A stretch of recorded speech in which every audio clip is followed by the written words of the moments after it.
మహిళంటే చల్లని వెన్నెల, మహిళంటే అంతులేని అనురాగం. అత్తరు పరిమళం కన్నా, అగరొత్తుల సువాసన కన్నా, పువ్వుల పొప్పొడి కన్నా మగో హృదయం మల్లెల సుగంధం. ఆమె నిలువెత్తు సంస్కారానికి సాక్ష్యం, మానవతకు ప్రతిరూపం. ఎందరో మహామహులైన మహిళామణులు ఈ మహికే అలంకారాలుగా నిలిచారు. ఈ జగతికే అందమైన ప్రాకారాలుగా కొనియాడబడ్డారు. సమాజంలో అలుముకున్న చీకట్లను పారద్రోలే కాంతి రేఖలుగా విరాజిల్లారు. ఈ లోకం గళం విప్పి మగవను తలిచే రోజు, మగవకు జయజయలు పలికే రోజైన ఈ రోజున ఓ విశేషం ఉంది. ఈ రోజు అంతర్జాతీయ మహిళా దినోత్సవం. అది కూడా మహిళా దినోత్సవం ఆవిర్భవించి ఈ రోజుకి 100 సంవత్సరాలు పూర్తయింది. ఈ సందర్భంగా ఎందరెందరో మహిళా రత్నాలు, మరెందరో నారీమణులకు మా వందనాలు, అభినందన చందనాలు.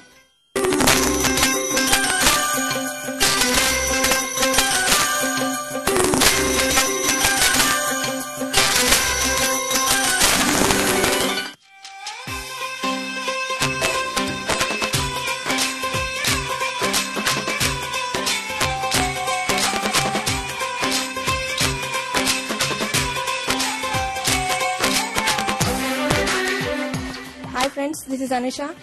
Happy Women's Day to all. Happy Women's Day to all of you. Happy Women's Day from all. Happy Women's Day for all. Happy Women's Day to all of you. Hi friends, this is Raveshwari. నేను Chirala engineering కాలేజ్లో BTech second year చదువుతున్నాను. కష్టాలను కన్నీళ్లను అన్నింటినీ అధిగమిస్తూ ఒడిదుడుకులను ఎదుర్కొంటూ విజయం సాధించిన మహిళలు మనకి ఎంతో మంది ఆదర్శంగా ఉన్నారు. అలాంటి వాళ్ళల్లో మా అమ్మ ఒకరు. మార్నింగ్ నన్ను నిద్ర లేపడంతో స్టార్ట్ అవుతుంది. మా అమ్మ నిద్ర లేపి టిఫిన్ పెట్టి లంచ్ బాక్స్ రెడీ చేసి కాలేజ్కి పంపించి వచ్చాక మళ్ళీ రిసీవ్ చేసుకొని ఈ పనులన్నీ కూడా మా అమ్మ ఎంతో చక్కగా చేస్తుంది. కానీ మామూలుగా చేసే అందరికన్నా మా అమ్మ చేసే వాటికి చాలా డిఫరెన్స్ ఉంది. ఎందుకంటే మా మమ్మీకి రెండు కాళ్ళు లేవు, హ్యాండిక్యాప్డ్.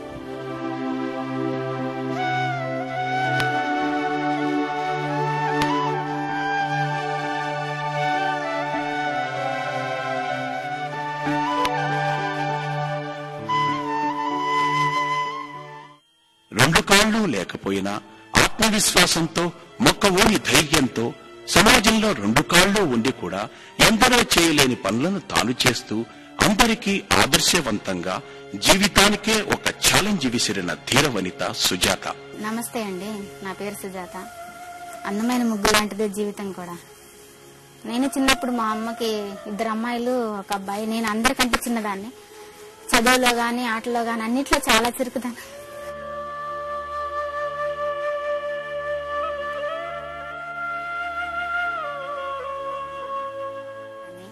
అంటే మమ్మల్ని ఆర్థిక పరిస్థితుల వల్ల మమ్మల్ని 5వ తరగతి వరకే చదివించారు.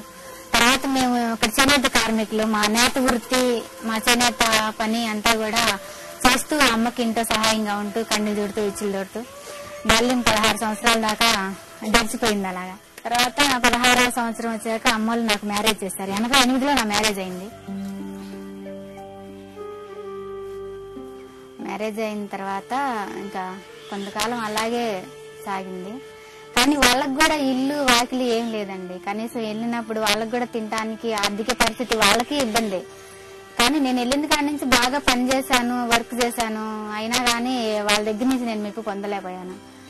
ఆ తర్వాత ఎన్ని చేసినా గానీ వాళ్ళు ఏదో ఒకటి సూటిపోటి మాటలు అంటాం. మా ఆడబిడ్డలు గాని, మా అత్తగారు గాని, ఆ తర్వాత నా హస్బెండ్ కూడా వాళ్ళ తరఫే మాట్లాడేవాడు. ఏం చెప్పుకున్నా గానీ అందరిలో మాట్లాడేవాడు. ఇక తర్వాత కొంతకాలం తర్వాత పాప పుట్టింది. పాపం చూసుకోవడం, మా చేనేత పని అంటే వర్క్ చేయడం, మగ్గం నేయడం అంతా నేనే నెయ్యాలి. తనైతే బయటకు వెళ్తా ఉండేవాడు. ఎక్కువగా పని గురించి పట్టించుకునేవాడు కాదు. తిండి జరగకపోవటం గాని, ఇబ్బందులు గాని చాలా రకాలుగా జరుగుతూ ఉన్నా కూడా మా అత్త ఆడబిడ్డ కూడా చాలా రకాలుగా నువ్వు అలా పని చేయవు, ఇలా పని చేయవు, పాపను పెట్టుకుని ఇలా ఉన్నా అలా ఉన్నా అని చెప్పేసి వాళ్ళు అంటూనే ఉండేవాళ్ళు.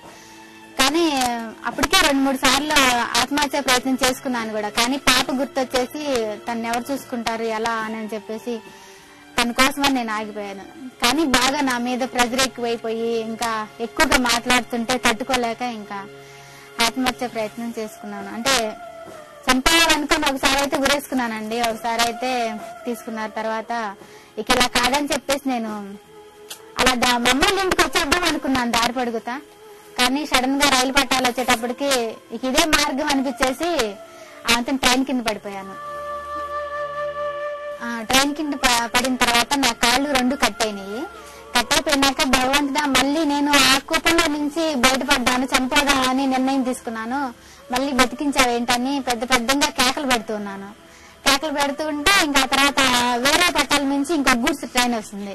గూడ్స్ ట్రైన్ వస్తుంటే దాని కింద పడదామని చెప్పేసి మళ్ళీ నా కాళ్ళు సహకరించకపోయినా దోగాడుకుంటూ అలా రక్తపు మడుగుల నుంచి వెళ్ళిపోతూ ఉంటే ఈ ఎక్స్ప్రెస్ బండి వెనక్కి తీసుకొచ్చేసి ట్రైన్ హోమ్ గార్డు వాళ్ళు వచ్చేసి నన్ను పైకి ఎక్కిస్తుంటే వద్దు నన్ను తీసుకెళ్లొద్దండి, నేను ఇక్కడే చనిపోతాను, నాకు బతకాలని లేదు అని చెప్పేసి కేకలు పెట్టి ఏంటి ఎందుకలా అంటే మా చేనేత కార్మికులు వాళ్ళ దాన్ని నేను చేనేత కార్మికులు మా ఆర్థిక పరిస్థితుల వల్ల మా అత్త వాళ్ళు నన్ను ఆడబిడ్డలు బాగా ఇబ్బంది పెడుతుంటే చనిపోవాలని నిర్ణయించుకున్నాను అని చెప్పేసి అవి చెప్పా. ఇది కాదమ్మా నీకు మార్గం, మీరు ఎక్కడ స్టేట్మెంట్ ఇస్తుర్రు అని చెప్పేసి తను ట్రైన్ లో ఎక్కించుకొని చీరాల రైల్వే స్టేషన్ లో దించి రైల్వే పోలీసులకు అప్పచెప్పి ఆ తర్వాత వచ్చేసి గవర్నమెంట్ హాస్పిటల్లో రైల్వే పోలీసులు నన్ను జాయిన్ చేశారు.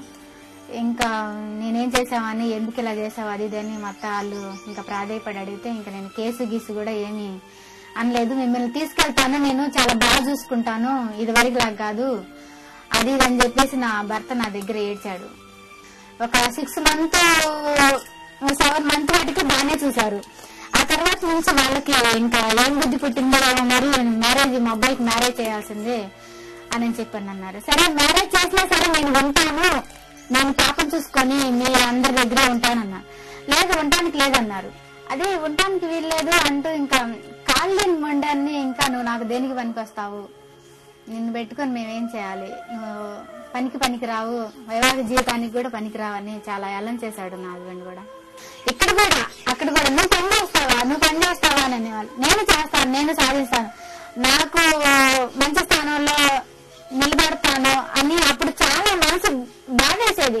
కానీ రగిలిపోయేది. కానీ ఒక్కోసారి ఆటోలో వెళ్తుంటే ఇది అమ్మాయి కాలేదు కదా అని చెప్పేసి చాలా అంటున్నాళ్ళు చాలా చాలా దూరంగా కూర్చునేవాళ్ళు. అలాంటి టైంలో చాలా బాధపడేదాన్ని.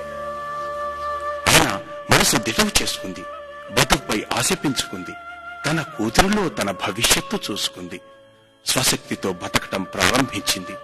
ఈ రోజున తాను బతుకుతూ మరో నలుగురికి బ్రతుకు మార్గం చూపిస్తుంది. ఆ మొక్కలోని ధైర్యశాలి ధీర వనిత చీరాలకు సమీపాన గల రామన్నపేట నివాసి సుజాత.